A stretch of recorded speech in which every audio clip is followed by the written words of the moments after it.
Bismillahirrahmanirrahim. Qala al-musannifu rahimahullahu ta'ala wa nafa'ana bihi wa bi ulumi fid dharain. As-sunanul mukhtasatu bil khatibi wal imami, sunah-sunah yang khusus bagi khatib dan imam.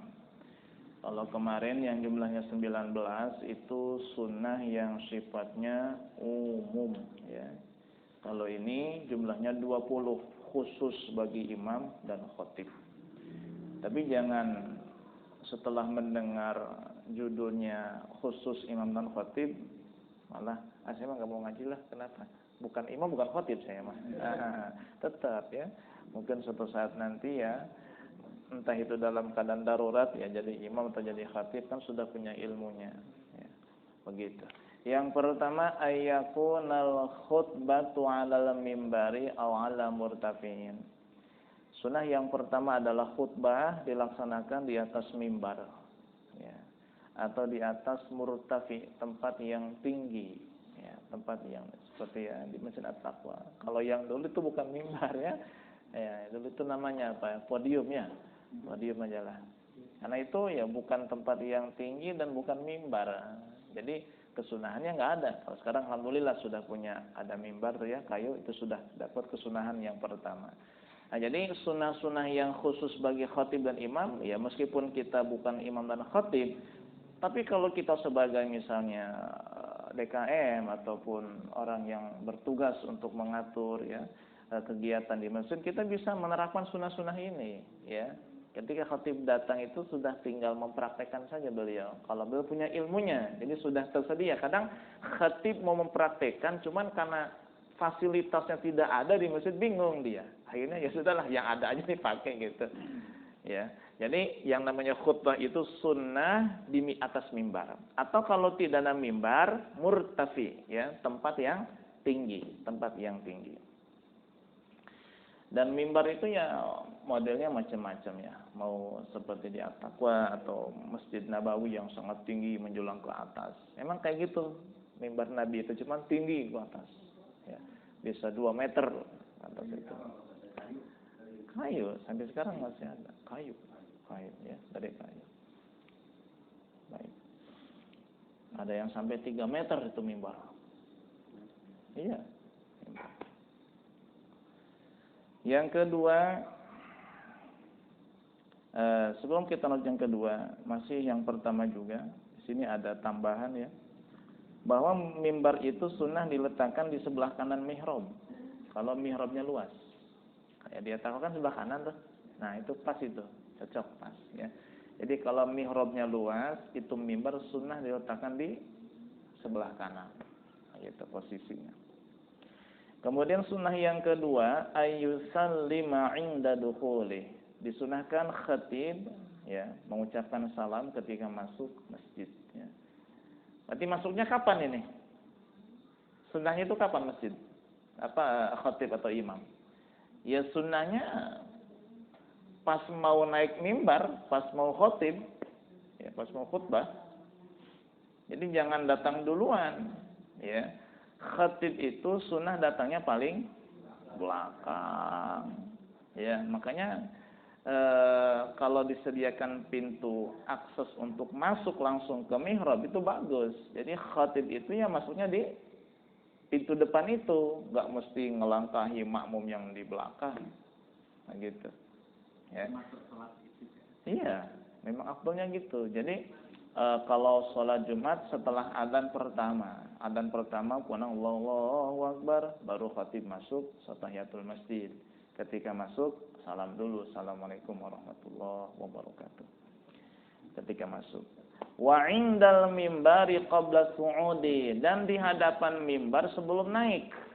Tuh, jadi ketika ya anggaplah misal khatib masuk ya, salat salam, tahiyatul masjid, kemudian Bilal mengucapkan innallaha wa malaikatahu yusholluna 'alan nabi ya ayyuhallazina amanu shallu 'alaihi wa sallimu taslima. Nah, kan si khatib bangun nih.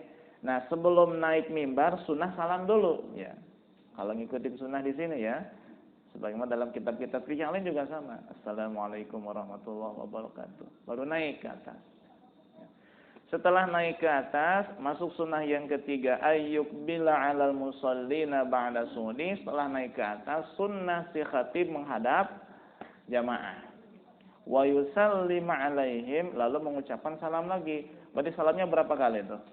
3. Masuk masjid salam, mau naik mimbar salam, nanti setelah di atas mimbar menghadap hadirin salam lagi. Nah, kalau di kita salamnya berapa kali? Sekali. Sekali. Kemudian sunnah yang keempat, ayyajlisaha latal adzan, duduk ketika azan. Adzan yang keberapa? 2. Adzan yang kedua. Jadi setelah salam, assalamualaikum warahmatullahi wabarakatuh, duduk, adzan berkumandang, Allahu akbar. Kita. Sunnah yang kelima, ayyubadira ilal khutbati ba'da faragil adzan, bergegas khutbah setelah adzan yang kedua. Nah, jadi setelah adzan yang kedua, la ilaha illallah, langsung ya, baca doa Allahumma rabb hadhihi al-qiyamah, selesai langsung berdiri khutbah. Yang keenam, ayyurattiba baina arkanil khutbati, berurutan ketika menyampaikan rukun-rukun khutbah. Berurutan berarti apa? Hamdalah dulu, sholawat, wasiyat taqwa. Itu khutbah pertama, khutbah kedua sama, ya. Cuma nanti ditambah membaca ayat Quran, afdolnya di khutbah pertama. Ya, khutbah kedua pun nggak apa-apa. Yang kelima, membaca doa kepada mukmin mukminat di khutbah yang kedua. Itu sunnah berurutan. Lah bagaimana kalau tidak berurutan? Dia memulai khutbah dengan sholawat. Allahumma sholli wa sallim ala sayyidina Muhammad wa ala ali sayyidina Muhammad. Alhamdulillah. Boleh, ya, tapi tidak melaksanakan sunnah. Yang sunnahnya itu apa? Tertib, berurutan. Jadi hamdalah dulu, sholawat, wasiat, taqwa. Ya. Baca ayat, kemudian khutbah kedua, hamdalah, sholawat, wasiat, taqwa, kemudian doa. Sunnah berurutan. Yang ketujuh, antakunal khutbatu balighatan, hendaklah khutbah itu balighah. Apa balighah? Fasihat, disampaikan dengan lantang dan fasih, ya. Jadi jangan yang suaranya enggak jelas. Kadang ada sebagian imam suaranya enggak jelas, itu makhrajnya itu. Emang dia hafalannya banyak tapi makhrajnya enggak jelas, ya. Ngerenyeng enggak paraguh. Atau ngerenyeng itu nggak jelas, ya. Ini harus jelas hurufnya, ayatnya, kalimatnya, ya. Kalau dalam bacaan wajib ya wajib. Ini kalau dalam khutbah Jumat, sunnah balighah, disampaikan dengan lantang dan jelas, fasihat, ya. Fasihat. Mafhumatan, dapat dipahami. Qasiratan, pendek. Balighah, ya, fasihat, lantang. Mafhumatan, bisa dipahami. Qasiratan, pendek. Jadi khutbah itu sunnah panjang, sunnah pendek. Sunnah pendek. Cuman panjang pendeknya bandingannya sama apa? Kan kalau bilang pendek ada bandingan panjang. Nah, ini bandingan pendeknya dengan apa? Dengan sholat, ya. Jadi pendek di sini artinya harus lebih pendek daripada sholatnya. Jadi kalau sholatnya 10 menit, khutbahnya 7 menit lah. Ya, kebanyakan sekarang khutbahnya setengah jam, 20 menit, seperempat paling bentar, sholatnya 3 menit. Yang dibaca wadduha semalam nasroh.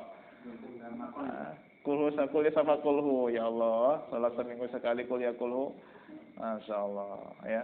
Ini penting ilmu ini. Jadi sebenarnya enggak sembarangan yang bertugas itu, ya. Jangan mentang-mentang ini. Ya cuman, ya begitulah. Jadi harus betul-betul cari petugas khatib dan imam ini yang benar-benar, ya minimal ya, mengetahui hal-hal yang inti di dalam khutbah dan imam sholat. Yang kedelapan, alla yaltafita yaminan wala shimalan asna'aha, tidak menoleh ke kanan dan ke kiri pada saat menyampaikan khutbah. Jadi hadirin yang dimuliakan Allah, bertakwalah kepada Allah Subhanahu wa taala. Jangan itu. Udah. ke depan aja. Kalau mau lirikan mata aja, kalau mau lirikan matanya gitu. Ngapain? Bukan ceramah, khutbah nih Mas. Bedain ceramah sama khutbah. Ini sampai kadang-kadang ada yang keceplosan, dia humor dalam khutbahnya. Jamaah ketawa, ya Allah ya Rasulullah, Mas, ini khutbah, bukan tabligh Islamiyah. Hah? Ya nggak apa-apa sih itu Maya, nggak apa-apa. Cuman nggak mesti langsung aja. Jadi ya kalau memang mau menyampaikan berbakti kepada orang tua kan sudah jelas tadi pembicaraannya kan, mengajak berbakti, mengajak sopan. Kan udah jelas kan, nggak perlu judul kita takwa kepada Allah, berbakti kepada, nggak pasti. Kenapa? Karena nggak dikasih judul pun ya dia akan jelas sendiri kan arah pembicaranya kemana kan gitu. Jadi kalau sampai menoleh kanan dan ke kiri ini makruh ini. Ya, makruh. Ya. Di sunnah fokus ke depan. Nanti posisi tangan pun ada caranya nih, maka ya. Tapi awas ya, jangan sampai ini pakai buat menilai khotib. Wah ini khotib nggak sunnah ini. Jangan gitu, jangan malah nanti kita merasa sombong sendiri nanti. Ya cukup kita tahu ya kalau bisa ya kita ajarkan. Atau kalau bisa kita kasih panduan sunnah-sunnah khatib ya, tempel ke dinding atau gimana gitu. Kalau perlu tulis referensinya dalam kitab ini ya, Taqratus Hadidah. Padahal ini bukan hanya kitab ini saja ya. Ini kitab kenapa saya ambil untuk dipelajari di malam Rabu ini, karena ini kitab mencakup ya gabungan dari berbagai macam kitab fikih Syafi'i. Jadi kalau dalam fikih yang lain ya mungkin hanya disebutkan 3 atau 4 saja. Jadi kan lengkap 20 sunnah tuh. 20 sunnah khatib dan imam Jumat.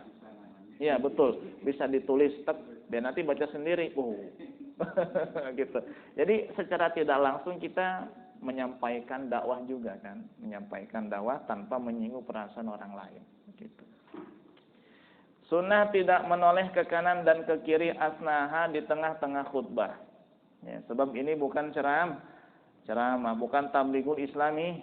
Iya, ini apa nih? Khutbah. Ya, ini khutbah rukun ya. Wajib ya, salah satu syarat daripada sahnya sholat Jumat. Yang ke-9, ayatamida biyasarihi ala saifin aw ason aw nahwihima, bertumpu tangan kirinya di atas pedang atau di atas tongkat atau selain keduanya atau seperti keduanya. Jadi tangan kirinya itu bertumpu di atas pedang. Jadi pedangnya kan tinggi, misalnya sepusar ya, dia bertumpu di atasnya. Atau tongkat bertumpu, atau tongkatnya panjang pegang ini. Artinya tangan kirinya itu memegang tongkat atau pedang yang panjang ya. Kalau golokan pendek gini ya, nggak bisa. Artinya pedang yang panjang. Jadi bertumpu ya gini, ya. Ini anggap pedang misalnya, panjang pedangnya, ya. Boleh siapin pedang juga ya. Cuma kaget buat apa pedang atau tongkat ya, atau ya tongkat yang panjang ini. Aso itu ya sebenarnya tongkat yang nggak panjang segini. Saya punya di rumah itu ya. Tongkat yang nggak terlalu panjang, jadi segini ukurannya itu. Kayak itek. Ya kayak ya itu kayak tongkat itu sama aja ya. Jadi ya itek yang biasa buat ini ya. Orang-orang tua itu jalan itu namanya tongkat itu, aso itu ya. Pakai itu sunnah ya. Atau pedang, atau ya tombak. Kalau kita bukan tongkat, tombak itu. Ya. Tombak yang kebanyakan di kita tombak ya, karena panjang itu. Karena tongkat itu ya itu yang suka buat jalan itu. Ya penting pakai apa sajalah. Pakai apa saja. Malah di sebagian masjid nggak ada, tombak nggak ada, pedang nggak ada, tongkat nggak ada. Oh pakai sunnah. Nggak pegang ya, sunnah pegang tangan kiri. Yang ke-10 ayatamida biyaminihi anal mimbar, tangan kanan bertumpu di atas mimbar. Nah, jadi gini posisi tangan khatib itu. Alhamdulillah. Kan keren nih. Ya. Ini enggak. Bukan ini. Alhamdulillah. Ya. Begitu ya. Jadi jangan kemana-mana tangannya gini. Anggap ini tongkat, ini mimbar. Alhamdulillahilladzi amarna bil ittihadi wal i'tisam. Wah, mantap ini. Begitu. Hah? Ya nggak mesti ditalak juga sih. Ya. Dia kesini nggak apa-apa gini, nggak apa-apa. Gitu ya.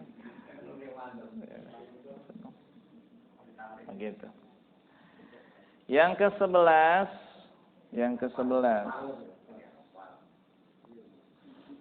ayyakuna julusuhu bainal khutbataini biqadri suratil ikhlas. Sunnah yang ke-11, duduk di antara dua khutbah seukuran membaca surah Al-Ikhlas. Dan surah Al-Ikhlasnya sunnah dibaca, khusus khatib ya. Jadi ketika dia selesai menyampaikan khutbah pertama, Astaghfirullahaladzim li walakum walisairil muslimin wal muslimat fastaghfiruh innahu huwal ghafurur rahim. Dia duduk baca Bismillahirrahmanirrahim. Qul huwallahu ahadun Allahus samad lam yalid wa lam yulad wa lam yakul lahu kufuwan ahad. Bangun lagi khusus khatib. Iya. Muhammad kalau ngomong duduk di antara dua khutbah baca apa? Saya baca salawat. Karena aku bayang. Kalau saya karena disuruh ngomong istighfar, saya istighfar. Ya, nanti mau tulis aja ya, itu ingin dakwah aja, dakwah. Karena referensinya. Ini kalau di kitab saya ini kitab aslinya itu halaman 337 sampai 338. Kitab yang aslinya ini. Yang ke-12 ayataya mana fil mimbaril wasi', ya. Menyampaikan khutbah di posisi kanan jika mimbarnya luas. Jadi kalau mimbarnya itu luas sebelah kanan, ya. Si khatib ini menyampaikan khutbahnya. Makanya kan ada mimbar yang tangganya sebelah kiri, khutbahnya sebelah kanan. Emang sunnah kayak gitu. Kalau ini kan lebar ya, maka si khatib ini ambil posisi kanan sunnah. Jangan di tengah atau ke samping, ambil posisi kanan. Sunnah. Miknya di kiri tadi. Hah? Miknya di kiri geser ke kanan.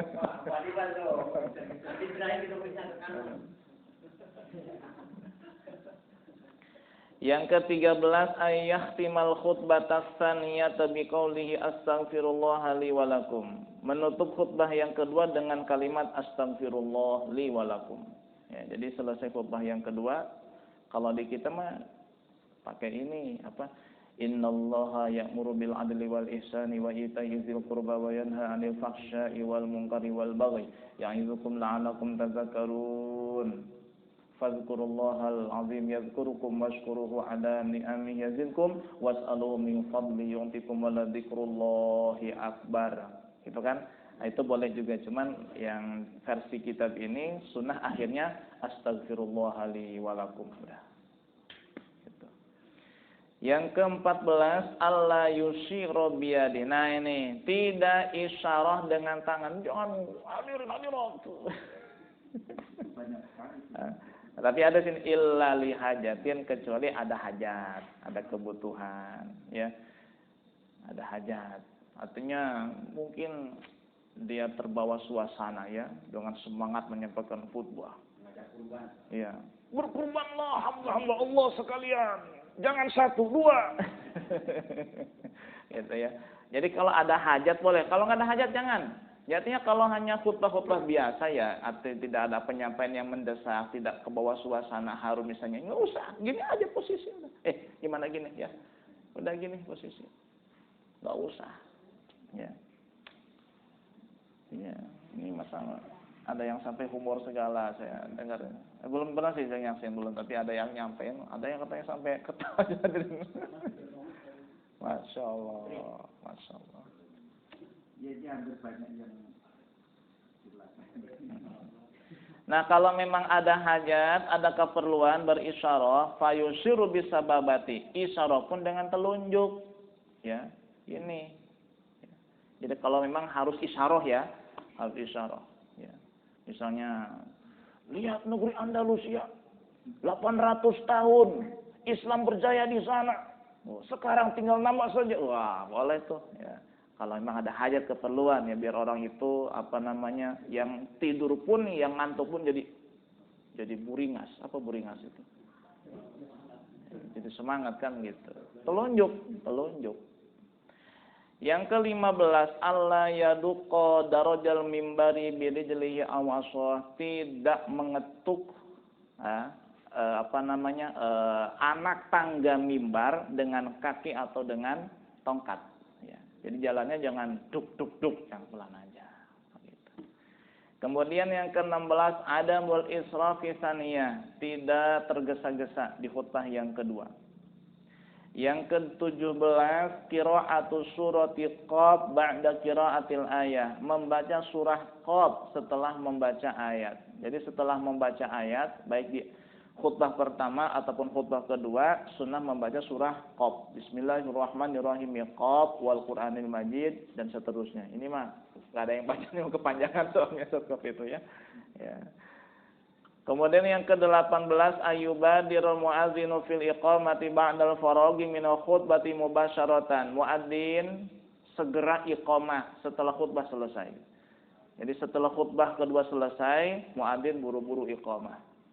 Yang ke-19 ayyubadirul imamu ba'dal khutbati ila sholati. Imam bersegera sholat setelah menyampaikan khutbah. Jadi habis khutbah selesai, imam buru-buru sholat.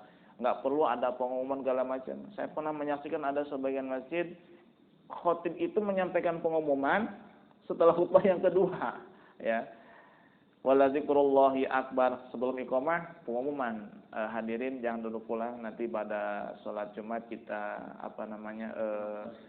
sholat gaib misalnya.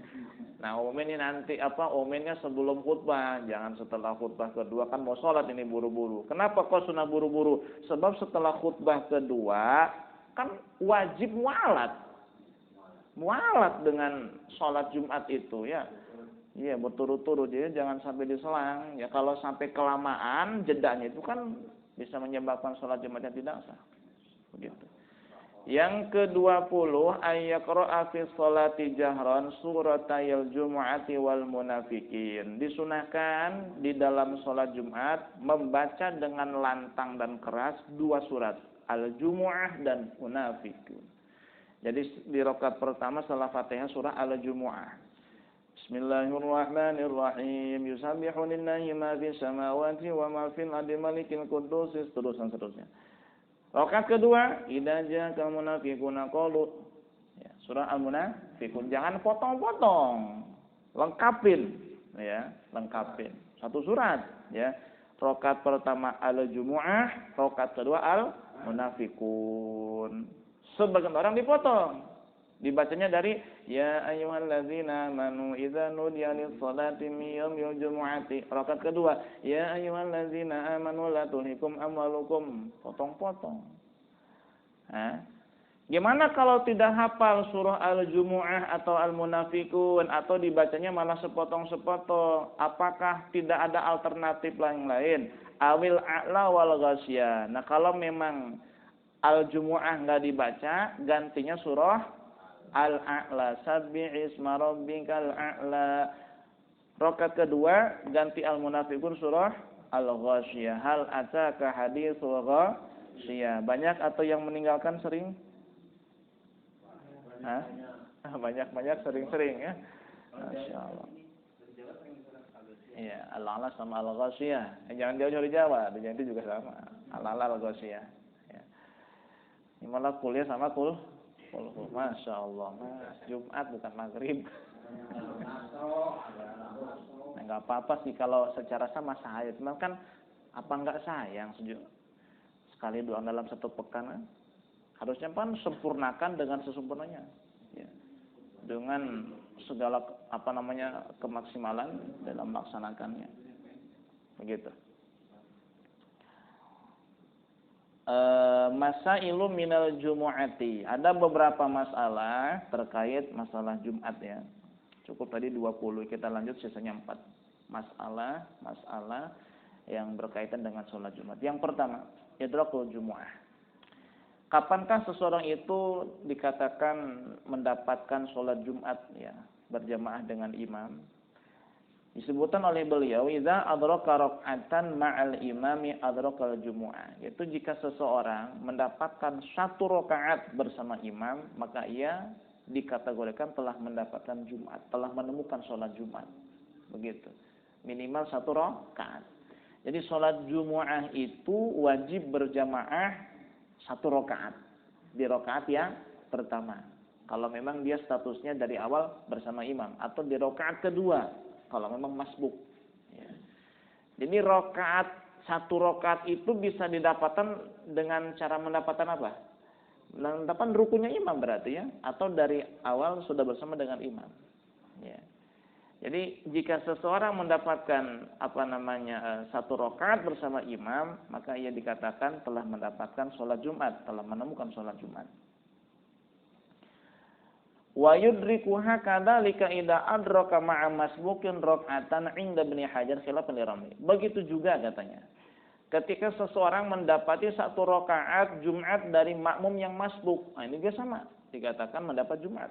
Jadi misalnya nih, imam sudah dapat satu rakaat, ada makmum datang, ini masbuk. Nah, imam salam, dia berdiri, nambah satu rakaat. Datang satu orang lagi, makmum sama dia nih. Otomatis yang ini apa nih yang makmum kedua nih? Masbuk dari makmum yang masbuk, begitu.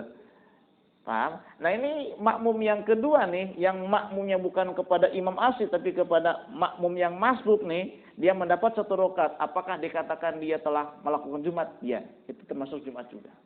Menurut Imam Ibnu Hajar. Tapi kata Imam Ramli, dia tidak mendapatkan Jumat. Kenapa? Karena dia menemukan makmum masbuk, bukan menemukan imam Jumat. Itu. Ini kadang kejadian tuh ya. Kadang kejadian. Iya, tidak menghadiri khutbah. Tapi kata Imam Ibnu Hajar tetap dia sudah mendapatkan Jumat. Ya, sudah dikatakan sholat Jumat. Paham? Jadi idrakul Jum'ah mendapatkan sholat Jumat adalah dengan mendapatkan satu rakaat bersama imam atau bersama imam yang tadinya makmum masbuk. Itu juga sama, minimal satu rakaat. Kemudian yang kedua, masalah al-masbuk alladzi lam yudrik ruku' ar-rak'ati tsaniyah. Makmum masbuk yang tidak mendapati ruku' rakaat kedua. Jadi imam posisinya sudah tahiyatul akhir ya, sudah tahiyat. Atau imam sudah posisinya sujud di rakaat yang kedua. Atau sudah i'tidal di rakaat kedua. Jadi si imam ini sudah tidak lagi ruku' di rakaat kedua. Sudah selesai rukunya. Ini makmum datang. Nah, dia tidak mendapatkan ruku' rakaat keduanya imam. Berarti imam sudah posisinya i'tidal, atau sedang sujud, atau sedang tahiyat. Nah, ini bagaimana? Si makmum nih yanwil jumu'ata, si makmum yang kayak gini tetap niatnya wajib niat salat Jumat. Usolli fardul jumu'ati raka'ataini mustaqbilal ka'bati makmuman lillahi ta'ala. Pakai adaan jangan? Enggak, kalau Jumat pakai adaan jangan. Enggak usah. Kenapa? Enggak bisa diqadha. Kalaupun tertinggal gantinya salat apa? Duhur ya. Ini juga sama perhatian. Kadang ada imam adaan imaman, ada ya. Tapi jangan ya, sekali lagi jangan sampai setelah ngaji kok malah nilai orang lain salah sebenarnya, malah sombong. Nah, itu kan penyakit. Jadi ngaji itu iya. Ya, baik. Jadi nggak usah pakai adaan, sebab sholat Jumat tidak bisa diqadha. Kalaupun ketinggalan gantinya adalah duhur. Si makmum yang tidak mendapatkan ruku di rakaat kedua imam wajib tetap niatnya niat sholat Jumat. Allahu Akbar. Wa yusolli arba'a raka'atin dhuhra. Tapi sholatnya mah 4 rakaat. Prakteknya mah sholat duhur, niatnya sholat Jumat. Maka kata para ulama ada sebuah anekdot ya di dalam fikih, yaitu ada seseorang yang sholat tanpa niat dan niat tidak sholat. Orang apa itu? Makmum yang tidak mendapatkan ruku rakaat kedua sholat Jumat imam. Dia sholat tapi tidak niat. Sholat apa? Duhur. Tapi niatnya? Berarti kan nggak niat duhur. Sholat nggak niat. Dia niat tidak sholat. Niatnya apa? Jumat. Tapi Jumatnya sholat nggak? Enggak, itu mah duhur itu mah. Jadi niatnya Jumat, sholatnya duhur. Ini kan kalau nggak ngaji mohon maaf ini ya. Niatnya tetap Jumat, namanya 2. Kan nggak tahu dia kan. Dikiranya kan sholat Jumat 2 rakaat kan. Dia ketemu imam sudah tahiyat. Ya dia takbirnya sholat Jumat rakaat ini. Dia ikut tahiyat. Imam salam dia berdiri. Yang nggak ngaji mohon maaf nih ya. Pasti nambahnya 2. Padahal kan wajibnya 4. Ya. niatnya tetap Jumat, tapi prakteknya sholat zuhur. Jadi niat tidak sholat, sholat tidak niat. Itu. Jadi kalau ya buat apa tebak-tebakan lah. Ya tebak-tebakan yuk apa? Coba orang kayak gimana nih? Orang-orang apa yang sholat tidak niat, niat tidak sholat. Nah itu jawabannya. Seorang makmum yang tidak mendapatkan ruku rokaat kedua imam. Ya, dia niatnya Jumat, sholatnya duhur. Sholatnya duhur, niatnya Jumat. Berarti niat Jumat tidak sholat Jumat, sholatnya duhur tapi tidak niat sholat zuhur. Nah, apa hikmahnya? Kok tetap niat sholat Jumat, nggak niat sholat duhur? Padahal kan hakikatnya sholat apa itu? Sholat duhur. Nah, duhur kan? Praktikan duhur, niatnya dalam Jumat. Ya. Apa hikmahnya? Kenapa kok tetap niat Jumat, nggak langsung aja niat duhur gitu? Nah, kata para ulama,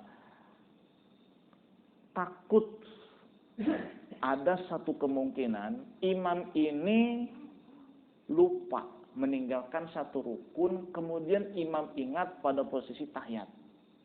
Misalnya nih, si imam tidak ruku di rakaat kedua. Pernah kejadian di masjid besar, ya di daerah Jakarta. Teman saya yang jadi ustadz di sana. Dia bilang, sholat Jumat tadi pagi di rakaat kedua imam tidak ruku, otomatis tidak i'tidal, langsung sujud lupa. Makmum nggak ada yang membaca subhanallah. Ya. Si imam sebelum salam sujud sahwi. Nah, berarti imam ini ingat kan? Harusnya panjang sujud sahwi, harusnya mah bangun. Ya, bangun harusnya mah. Ya, dia bangun kemudian ruku. Kan begitu. Khawatir kejadian seperti itu. Jadi ketika dia niatnya sudah sholat Jumat, ternyata imam di rakaat kedua tadi tidak ruku, tidak i'tidal. Ingat pada saat tahiyat. Maka si imam kan berdiri. Nambah serakaat kan? Begitu. Ya, dia berdiri kemudian ruku. Nah si makmum ini kan bisa ikut berdiri, sempat baca Fatihah, dapat satu rakaat. Tetap niatnya Jumat, prakteknya Jumat juga, karena dapat satu rakaat. Sebab imamnya terjadi kelupaan di dalam sholatnya, yang menyebabkan dia berdiri lagi. Si makmum, kebetulan juga nih, ya ikut berdiri. Nah, takut kejadian seperti itu. Tapi itu kejadian yang sangat jarang terjadi. Kebanyakan malah ketinggalan aja, gantinya sujud sahwi. Padahal bukan ganti sujud sahwi mah. Sujud sahwi itu hanya untuk menambal kesilapan, kehilapan, kekurangan di dalam sholat. Bukan untuk menggantikan rukun yang ditinggal. Rukun yang ditinggal wajib dilaksanakan kalau ingat. Gitu. Ketika si imam ini sebelum salam sujud, berarti kan ini menandakan si imam ingat dia tidak ruku, harusnya dia berdiri. Kemudian dia ruku, i'tidal, dan selesaikan sholatnya. Harusnya mah kayak gitu. Yang ketiga, hukum ya sibuk melakukan aktivitas di hari Jumat setelah adzan yang kedua. Selain daripada sholat Jumat, ya, seperti berdagang, ya, ataupun berbicara, ataupun main HP, apa sajalah. Ya, setelah adzan yang kedua, sibuk melakukan sesuatu selain daripada sholat Jumat. Ini hukumnya haram. Ya, setelah adzan kedua. Jadi setelah adzan kedua, ya, yang berdagang hentikan, segala macam trans hentikan. Dia fokus sibuk melakukan sholat Jumat, ya, setelah adzan kedua. Berarti apa? Khutbah, ya. Jangan sibuk dengan hal yang lain. Kemudian masalah yang keempat, hukum melaksanakan perjalanan di hari Jumat. Ini sudah kita bahas. Hukumnya adalah haram melakukan perjalanan di hari Jumat. Apabila dia meyakini atau dia menduga tidak akan menemukan Jumat, tidak akan bisa melaksanakan sholat Jumat di perjalanan atau di tempat tujuannya. Ini kalau saya berangkat sekarang ini udah kayaknya nggak bakal sholat Jumat, ya haram itu perjalanan. Bagaimana kalau dia meyakini atau menduga, oh saya nih bisa sholat Jumat di jalan, atau nanti saya sampai jam 11 ya di tempat tujuan bisa sholat Jumat di sana, itu tidak apa-apa, hukumnya boleh. Perjalanan yang dimaksud di sini adalah yang jika dia pergi dari rumahnya setelah fajar, haram, tidak boleh. Kalau memang dia meyakini nggak bakal bisa Jumatan, atau dia menduga nggak bakal bisa Jumatan. Kalau dia menduga atau meyakini bisa Jumatan di jalan atau di tempat tujuannya, hukumnya tidak haram melakukan perjalanan di hari Jumat setelah sholat subuh, setelah fajar, ya, setelah fajar. Nah, kalau perjalanannya dimulai dari sebelum fajar, ini hukumnya boleh, nggak sholat Jumat. Kenapa? Statusnya musafir. Begitu. Jadi tolong bedakan perjalanan yang dimulai dari sebelum fajar apa setelah fajar. Kalau dari sebelum fajar, nanti boleh nggak sholat Jumat, musafir statusnya. Jangankan perjalanan jauh, perjalanan dekat pun sama. Statusnya musafir, boleh tidak sholat Jumat. Karena tidak wajib bagi dia. Nah, yang dimaksud di sini adalah haram itu kalau dia melakukan perjalanannya setelah sholat subuh atau setelah fajar di hari Jumat. Meskipun belum sholat subuh, setelah masuk fajar di hari Jumat. Ini hukumnya haram melakukan perjalanan kemanapun, kecuali dia meyakini atau menduga bisa melakukan sholat Jumat di perjalanan atau di tempat yang dia tuju. Hah? Ya sama aja, berangkatnya kapan? Kalau berangkatnya pagi, ya, kemudian, wah ini kayaknya nggak bakal keburu Jumatan, haram itu. Ya. Kecuali kalau prediksinya meleset. Awalnya dia menduga bisa nih Jumatan di jalan nih, keburu bisa mampir. Ternyata macet panjang total, parah. Nah ini meleset perdugaan. Ini hukumnya nggak apa-apa, karena dari awal kita nggak tahu bakal terjadi seperti itu. Itulah 4 masalah yang berkaitan dengan Jumat. Nanti kita lanjut masalah istikhlaf, ya. Masalah menggantikan imam di dalam sholat. Jadi kalau imamnya hadas atau meninggal dunia, ini harus ada yang gantiin. Nah, itu masalah istikhlaf namanya. Istikhlaf. Ini masalah menggantikan imam, ya, di dalam sholat. Bukan hanya masalah Jumat, ya, di dalam salat yang lain juga sama. Penting dibahas tentang masalah istikhlaf, ya. Istikhlaf, masalah menggantikan posisi imam, begitu. Maka yang di belakang imam dia harus minimal mengetahui masalah istikhlaf, ya. Jangan sembarangan. Wallahu a'lam bishawab. Silakan ada yang bertanya.